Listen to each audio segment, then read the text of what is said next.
I'm from the South in the United States. I work at the University of Tennessee. I'm a professor there. And I have one of the best jobs ever because I get paid to study. And my particular expertise is to study outsourcing. And I'm very, very fortunate because the University of Tennessee is number 2 in the world in the area of supply chain management research. And our mission is actually to go out and teach organizations that they can construct very, very successful deals. But it's a conscious decision. It's not a buy-sell relationship. These are long-term. These are strategic. It's a conscious decision to go out and rethink and strategize into how you can really develop a win-win deal. I like to tell buyers that if it's not a good deal for the supplier, it's not a good deal for you. And on the supplier side, if it's not a good deal for the buyer, it's not a good deal for you. So we have to step back and sometimes get out of the mode of buy-sell or the muscular approach of being a buyer or the defensive approach of being a supplier, and step back and craft these deal structures. So what I'm going to share with you today is a little bit of lessons that we've had from some of our research, including the 5 rules. Businesses are in the business to make money, so we have to structure these deals in win-win fashion. And this is why when we look at very, very successful deal structures, the hearts of them are structured in this win-win economics.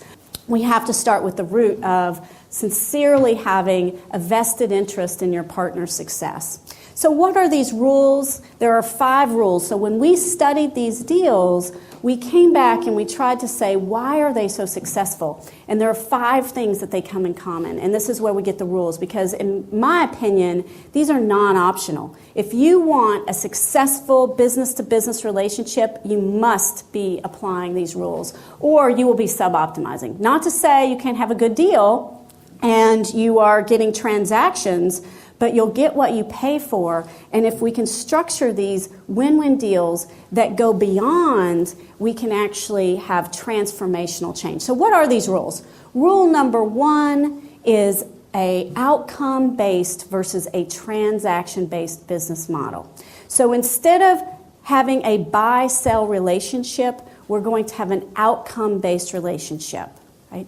So meaning that the service provider will help the company achieve the future goals that they're looking at. I call these desired outcomes.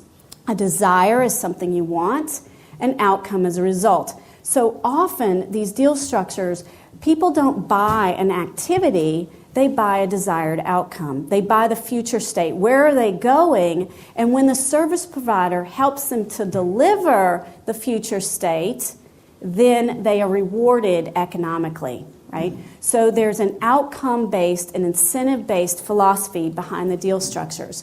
Rule number 2 is focus on the what, not the how. Now, when we look at many deals today, you see very large statement of works because you get what you pay for. If you want green scores, and all the economics of the deals are revolved around those green scores, that's exactly what you're going to get. So we want to move away from these very large statement of works and very prescriptive way to do things, and instead challenge our service providers to bring their brain power to the table. So don't put your supplier in a box with a detailed statement of work. Instead, show them your problem and challenge them, how can you bring me success? How can you help me solve my problem? And then we'll reward you when you bring my problem. Now, often what we see is sellers on the supply side want to sell a solution. We sometimes call that vaporware. You sell something before it's ready, right? And so vested outsourcing becomes an earned model, right? You tell someone how if they can solve the problem. There's a value associated with that problem, and it's an earned approach. So rule number 3 is clearly defined and measurable desired outcomes. If I'm going to buy desired outcomes, if I'm going to buy transformation or something different, we have to understand what those desired outcomes look like. And unfortunately, it's very easy to fall in the trap of documenting activities into statement of works. But if we buy activities, what are we going to get?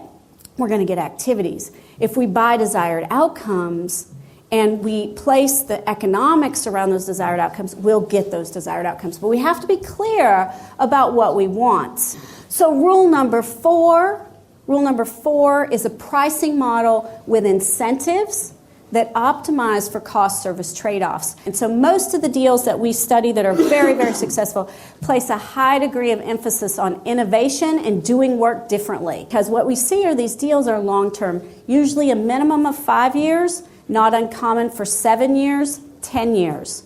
Very, very much not uncommon to see a 7 to a 10-year deal. And they're long-term because if we want innovation, we need to give the supplier a long enough run length that they can invest in your business as a buyer. They can make investments in your business in order to recoup those return on investments. And so we need to encourage innovation and reward for that innovation. That is not free.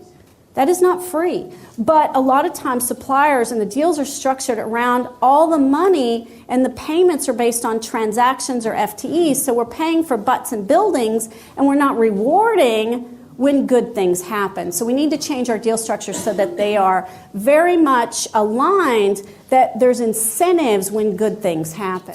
So I'm getting to the last rule, rule number 5. And rule number 5 is around governance or managing the business, right? And what we see in these successful deals is insight versus oversight governance. So instead we want to have governance that is very insightful and gets into what we call the rhythm of the business. You have to take care of business. It's not about managing the supplier. It's about managing your business. So those are the 5 rules. It starts out with a performance partnership, a win-win philosophy based on mutual defined desired outcomes. And we follow 5 simple rules. And what we see, and it's not an academic research project, it's real businesses having hyper-successful results by following these rules. And we get the rules from real deals, real companies with real stories that have had good success. What we typically see is service providers make 2 to 3 times market rate on these deals than they do on a transaction-based deal. But they earn it. And they earn it because you find value when you unlock service and you reduce cost. So we expand the pie versus fight over the pie. Instead of a buy-sell relationship, it's the interest in the buyer and supplier are vested in each other's success. I would encourage you to think about vested outsourcing because unless you're just really not happy, you should try to make a commitment and create a performance partnership because you will unlock amazing value if you can structure these deals around this what's in it for we philosophy.